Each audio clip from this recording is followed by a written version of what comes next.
it is high time we retool the way we think about investing in young people. Because if you only invest in traveling, if you only invest in us attending the conferences, then we just come and attend and speak and go. But what is going on the ground in the community level? It's going to be a partnership between the government and those institutions. All of us have UNDP, we have UNICEF, we have those ones in our country.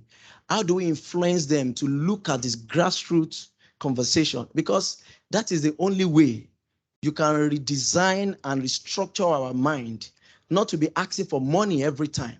When there's a program in a country to employ 1,000 or 1 million young people in a community, we see the same face of young people being employed.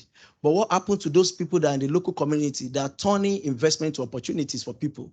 So I think people that, for us that have privilege to be here today, I think for young people as well, it's a feedback for us to start looking at how do we speak on behalf of these people so that when we get back home, we give them those loopholes of where they can get funding, where they can get connection, and where they can also build their capacity so that they'll be able to do well in what they are producing in the local level. Thank you.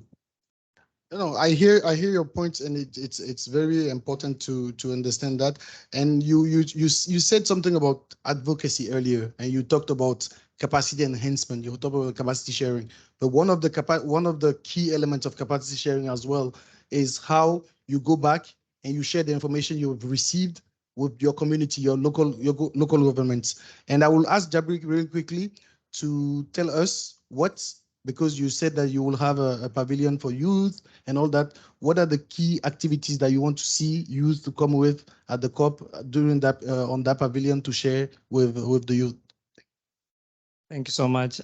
Maybe I can also add some answers to Olumide's, which I completely agree on. I think the reason to involve youth is because under the formal system, the children and youth are recognized constituencies. So countries, when they negotiate, they have to consult youth. And on climate change, it's important because youth are going to be just alive 2050, feeling the full brunt of the climate crisis. So that's why they need to co-design whatever legislation or whatever plans that they could mitigate or adapt to climate events. And on the pavilion, I think, yes, we want to have youth-centered event, but all events are going to be intergenerational and multi-stakeholder. Everyone will be welcome in the Children and Youth Pavilion. But more strategically is that we want to have bilateral rooms, like conference room, where if a young person has a project and they want to meet with FDB, they have a formal conference room that can be set up to succeed, to pitch a plan and get funding, but also to obviously meet country delegations and influence their negotiations. Thank you very much, gentlemen. I hear that Irene is online now. Can we have Irene to also share with us ideas and opportunities?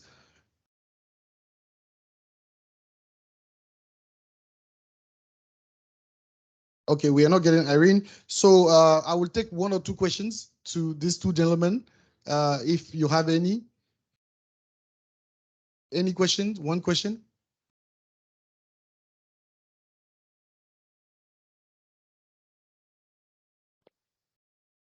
Thank you. Hello, good day, everyone. My name is Israel Bioni. I am from Cameroon. I came to this discussion with a lot of hope to understand what are the new innovations, what are the perspectives of young people in the continent. Looking at the program, there are many, many things happening around. And I think I'm a bit disappointed because there are many young people in the space and they're not coming here to follow up what is going on. I think the climate discussion needs to be, I want to tell my panelists that we don't need the table. We don't need to be part of the conversation. We need to lead the conversation. We need to create. And when I mean creating, it means that our future is in our hands. And when we talk about African leaders being old, it means we are old as young people. And the leaders may have the head of the ship, but without the different hands, without the different elements, the ship cannot go. So we need to be those elements, and the best of the elements so that the captain can understand that the way I'm steering my ship is not the right way. And just to say that I need to hear a bit more from you guys about your perspectives on land, on marine ecosystems, on forests. What are we doing to ensure that these resources are being preserved? Thank you very much. I will take a second question.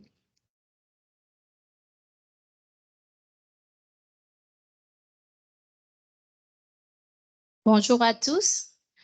Je tiens d'abord à féliciter les participants, les différents panélistes qui ont exposé cet après-midi. Alors, je suis mademoiselle Ingrid Boussamba. Je suis responsable des jeunes au sein de l'Alliance panafricaine pour la justice climatique, chapitre Gabon.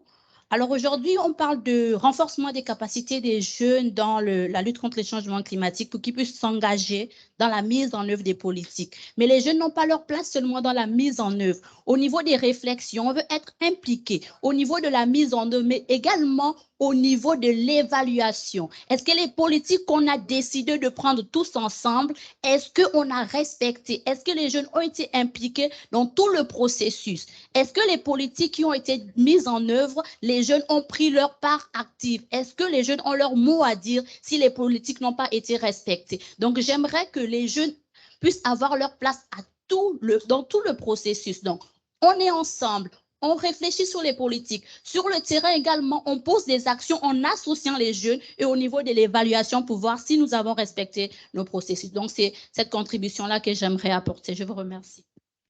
Merci, Madame. We will continue the conversation, but before we continue, I will give 1 minute to each of the panelists to answer, and then we will come back to everyone. Thank you.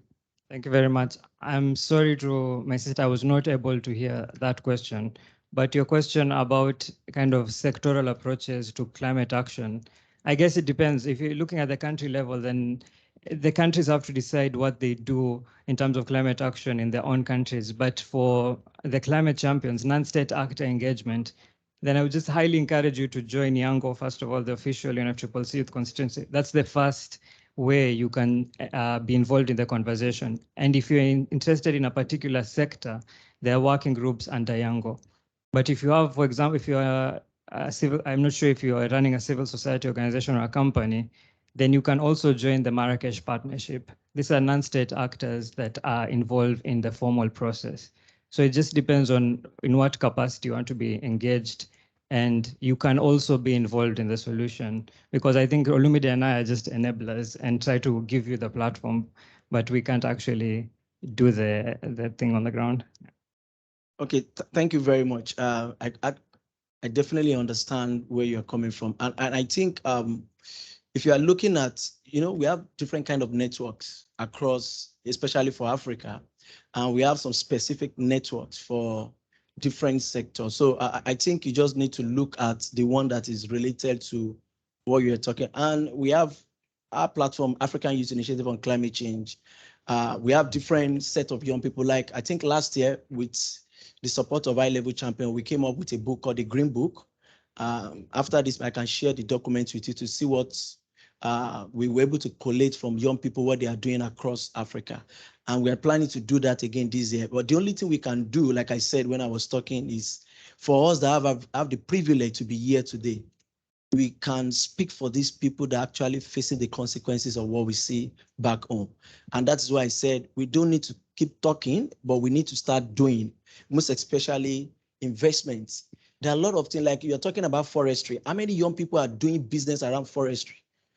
How many young people are talking about water, sanitation, and hygiene, taking it as a business, and it is just and something that can help the ecosystem? So those are the kind of people that we need to speak on their behalf. And if you want to take this conversation more further, he has already given one very key network, which is the official constituency of UNFCCC, which is Yongo. You can be part of it because there's a lot of different, because all the youth network now have like an umbrella direct to make sure that our statement gets where it needs to be. And when it comes to head of state, you are from Cameroon, and I'm sure you Cameroon work a lot on forestation and deforestation, right?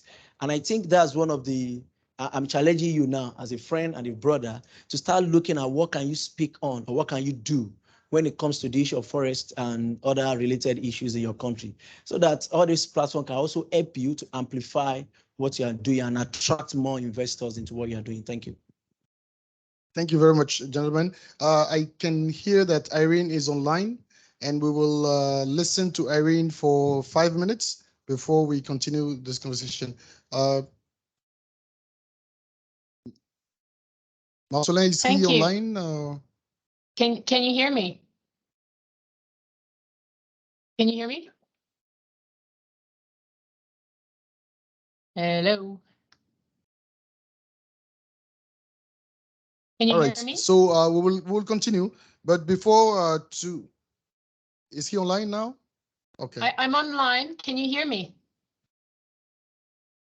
Hello. Apparently you can hear me. I'm not sure. Okay. To bring more fruit to this conversation, I will invite Dr. George Wamukoya, leader of Africa Group of Negotiator Expert Supports, and Dr. Zainabu Mamanura, Impulse Solution Lab alumni, to join us on the panel.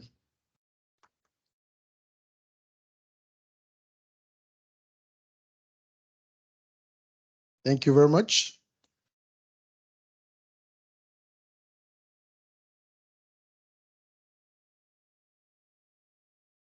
Okay, so we'll just keep going because I think technology is not with us today.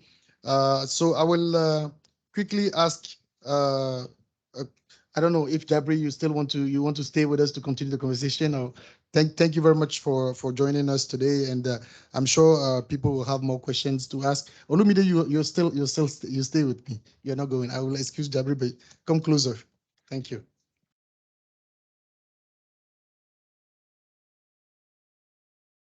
So before we continue, I will have sets of questions that I will ask Dr. George and Olumide on what are the key lessons learned from previous capacity building initiatives, and how do they assess the effectiveness of capacity building initiative on the ground.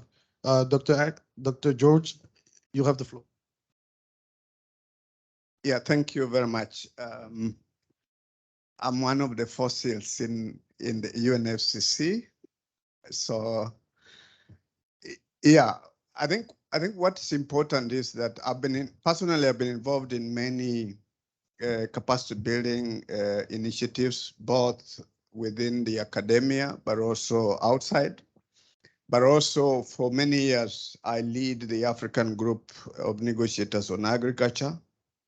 And what we've done since 2009 was to bring first the negotiators and agriculture expert scientists, because at that time there was no relationship between those. And the result was that we were able to build the capacity of people from ministries of agriculture who now became part of the national negotiations. And up to today now, we have at least every country in Africa now sending a delegate on agriculture, and my organization supports at least 20 of those experts to and ministries people to attend the SBs and the COPs.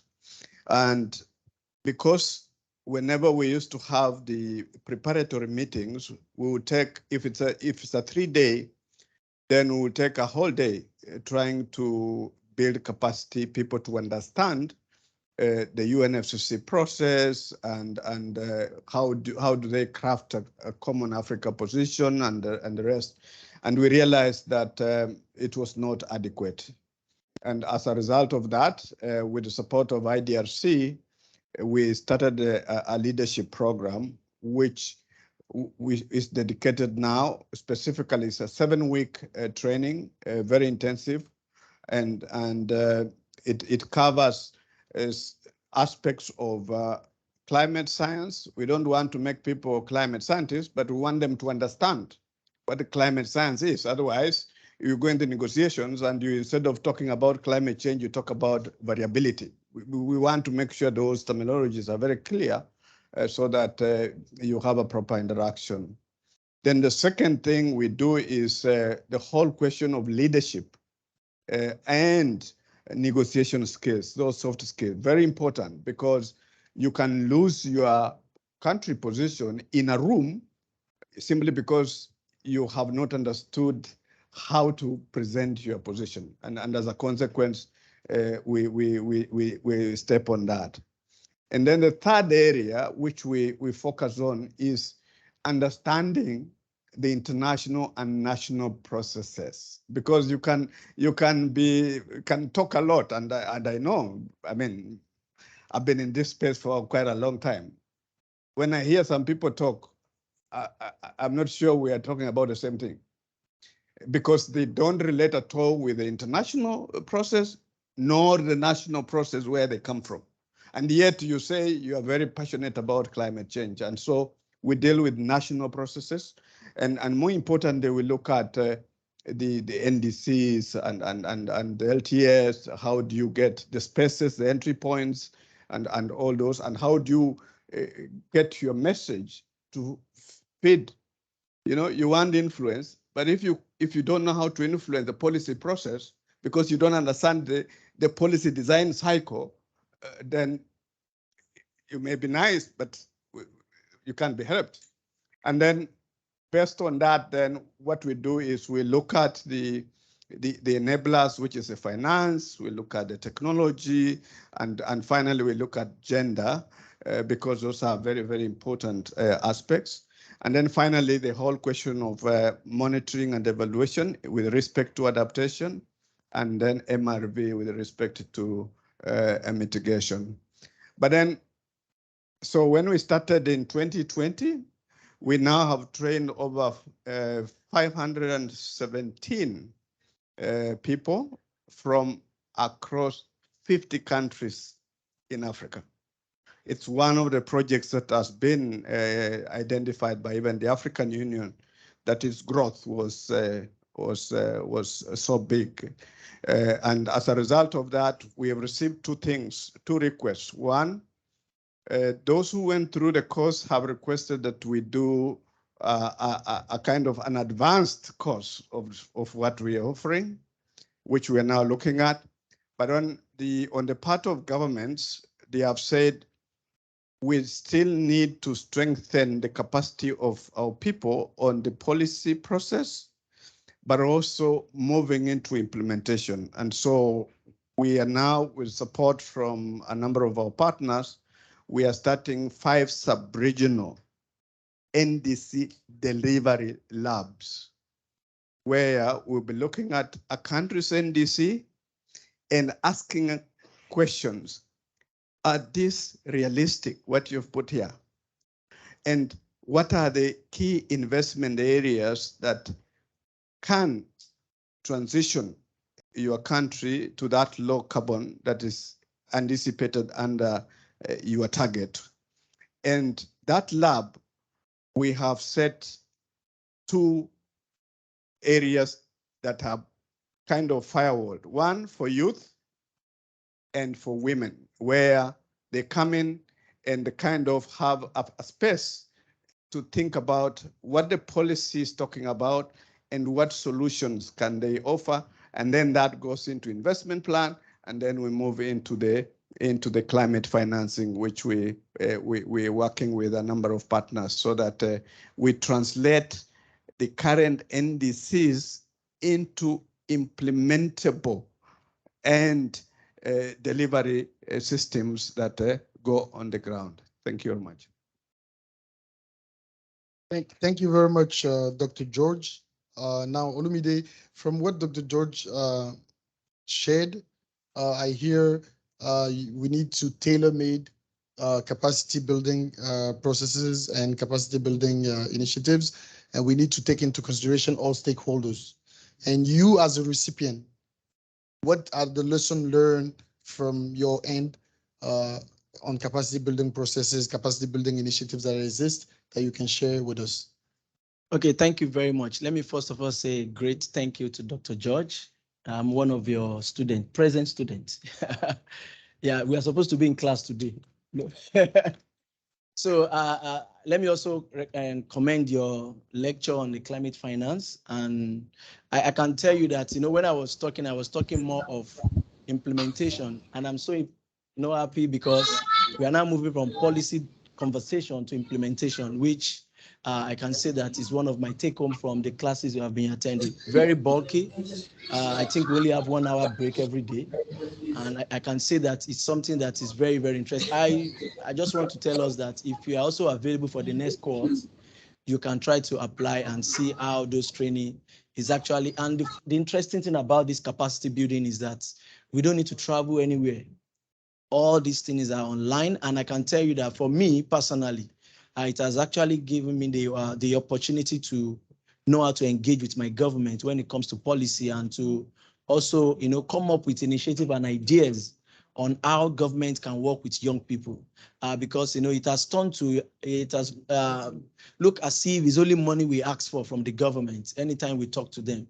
But I think this capacity building has given us some, idea of what we need to actually request for, so that in the long run, when that regime leaves, we'll be able to have a continuity of the implementation they are putting in place for us. I also want to raise the importance of the local actors, especially when it comes to people that don't have the privilege to also have this opportunity to learn from what we are getting. Like for instance, for local women, for young people in the community that don't have access to internet. I think one of the strategy that is working for us, especially for my organization, is we are using the tools they understand. I don't know anybody that have used what they call the problem tree. Somebody mentioned it in the cohort one time that he always try to talk to community based. He doesn't use the normal conventional grammar that we use, but he used the local conversation to engage them, to also help them to understand that they are not left behind. They're actually contributing to some conversation that is going on. So I also think that the local conversation and communication is very, very important. How we communicate the issue of climate change to the local people. And I will end on this note and say that I'm a privilege of a lot of programs, a lot of activities and capacity building. But the bottom line here is, how do we translate those capacity into building the future we want to see? Because in a couple of months and years, some of us will be leaving this space. And how do we want to see ourselves when it comes to our time to negotiate for our country?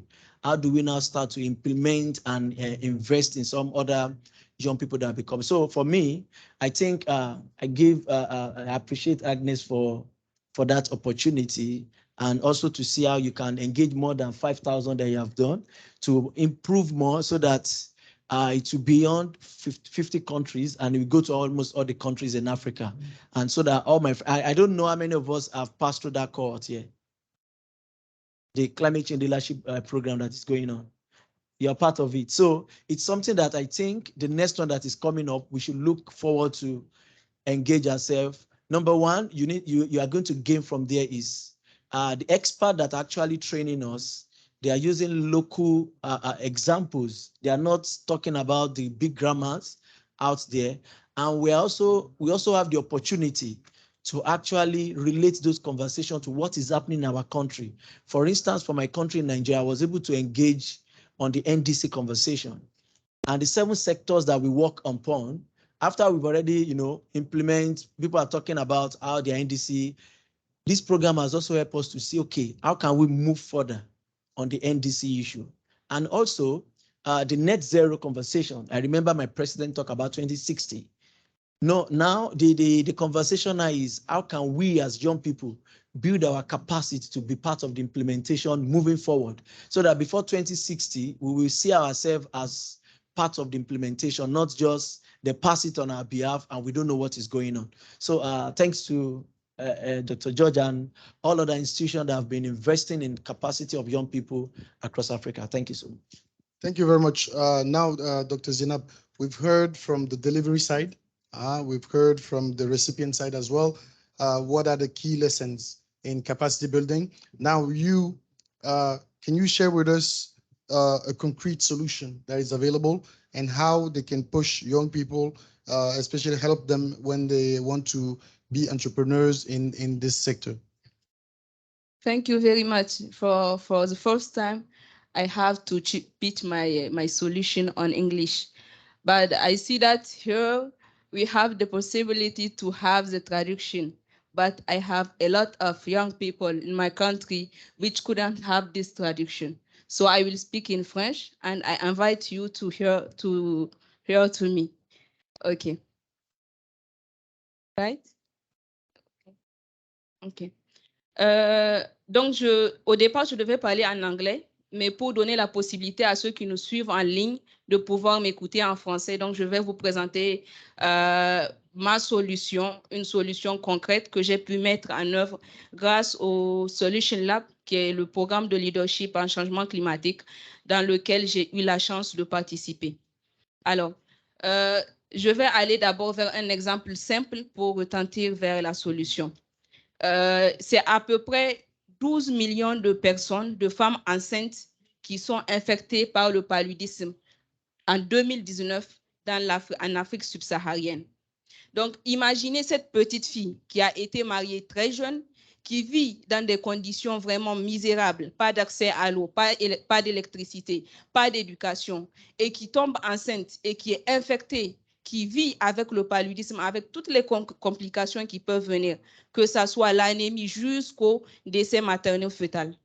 Donc, si je prends ce contexte-là et que je regarde que notre problème de santé publique en Afrique subsaharienne, il est déjà overload, il est vraiment au bout, et qu'on doit ajouter en plus ce qu'aujourd'hui on appelle les maladies climato-sensibles, c'est vraiment un gros gap pour la santé publique dans mon pays. Alors, je me présente, je suis Dr Zainab Mamanoura, je suis médecin et je suis également spécialiste dans les questions de changement climatique. J'ai eu la chance de faire partie du programme Impulse South, qui est un programme de leadership climatique, et j'ai l'honneur de vous présenter ma solution. Alors, le changement climatique fait partie des plus grandes crises de notre génération, parce que le réchauffement climatique, il augmente avec toutes les conséquences. Par exemple, en santé publique, c'est 250 000 cas supplémentaires de maladies qui viennent de 4 maladies climato-sensibles, à savoir le paludisme, le stress dû à la chaleur, les maladies diarrhéiques et la malnutrition. Donc, ma solution, c'est quoi? Il faut qu'on comprenne le mécanisme inhérent entre le changement climatique et la santé pour pouvoir bien préserver la santé, pour pouvoir prévenir les maladies.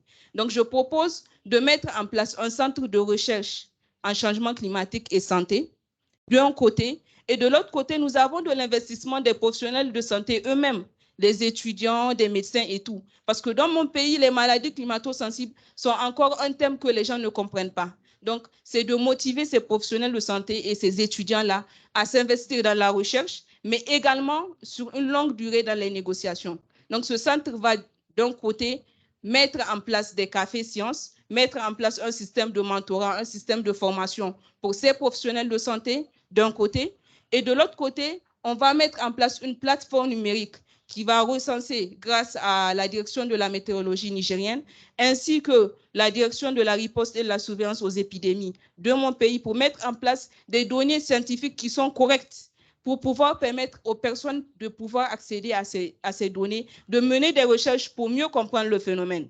Il est beau de dire qu'il y a des maladies climato-sensibles, mais c'est encore mieux d'avoir des chiffres. Et c'est sur cette base-là que je veux mettre en place ce centre. Et c'est avec ça que Impulse South va m'aider pour l'incubation.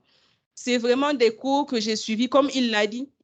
J'ai suivi beaucoup d'autres formations en changement climatique qui nous donnent la science même du changement climatique ou la science des variabilités, comment faire des calculs pour les études climatiques. Mais il n'y a pas une formation qui m'a permis d'aller moi-même étudier les politiques et programmes de mon pays pour pouvoir m'aligner justement dans ce sens. Il est beau de faire un centre de recherche, mais s'il n'est pas aligné à ceux qui est déjà en œuvre dans mon pays, il n'aura aucun sens.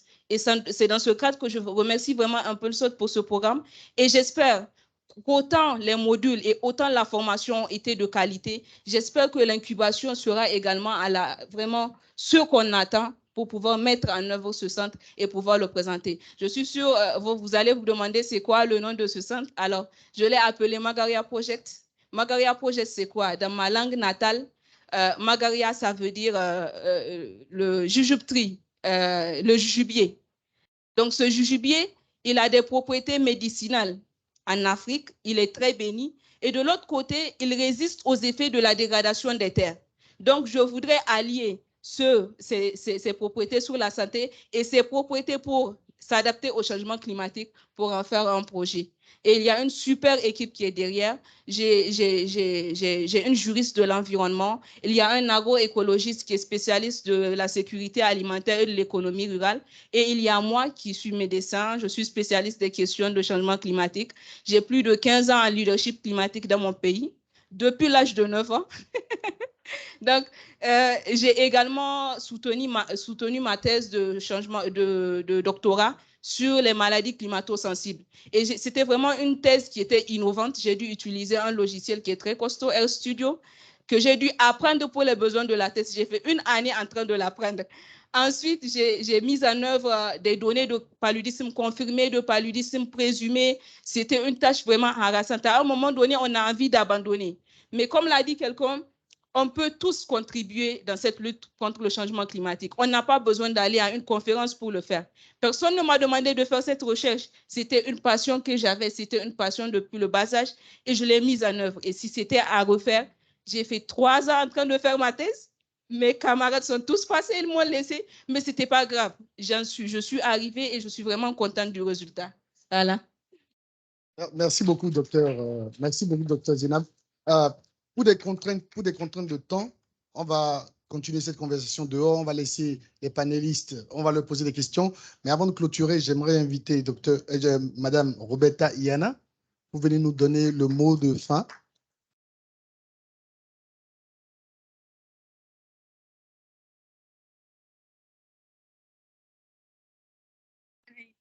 Right here. Okay, thank you very much. My name is Roberta Ianna from the Italian Ministry of Ecological Transition, but also co-chair of the Paris Committee of Capacity Building under the UNFCCC. It's a committee established in 2015 with the mandate to enhance coherence and coordination of capacity building efforts for the implementation of the Paris Agreement within and outside the UNFCCC process. And one of the tasks of the committee is to mainstream cross-cutting issues into the work of the capacity building committee, including youth action and youth instances. But let me first thank you and thank the organizers for inviting me today, and thank all the panelists for the very interesting views. And let me say that I very much agree with everything I heard, and I would like to tell Olumide that I very much agree with your idea that beside asking to be at the table, at the negotiation tables, it's really time to act, and youth can lead by example. By really acting on climate change, and the UNFCCC process should support with capacity building, with financial support to you, but it's really time for everyone actually to implement the Paris Agreement. So just to tell you a couple of words more about the PCCB, it has a PCCB network which include now 305 organizations, of which more than 40 are youth-led and youth organizations. So if there are any youth organization here interested to join the PCCB network, it will always be possible.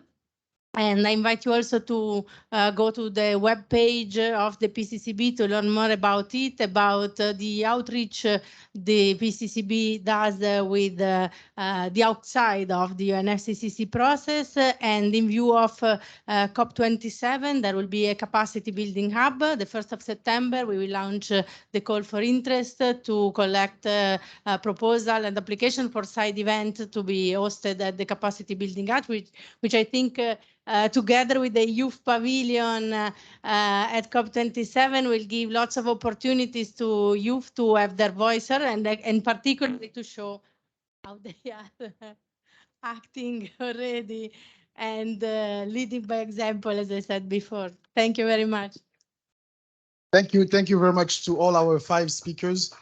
In one sentence, it's paramount that all the stakeholders are around the table to tailor-make capacity building solutions. Thank you very much again, and I wish everyone a very good continuation of the Climate Week. We will take more questions outside. We will speak. We can speak with the. There is another session coming on, so we cannot take too much question. Thank you very much.